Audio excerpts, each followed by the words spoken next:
చెల్లియో చెల్లకో ప్రేమనే అందుకో నూటికో కోటికో వరుడు నేనులే నిన్నటి జన్మలో పుణ్యమే అందుకో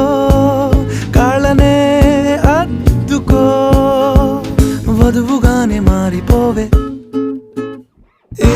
క్షణం స్వయం వరం ఇవా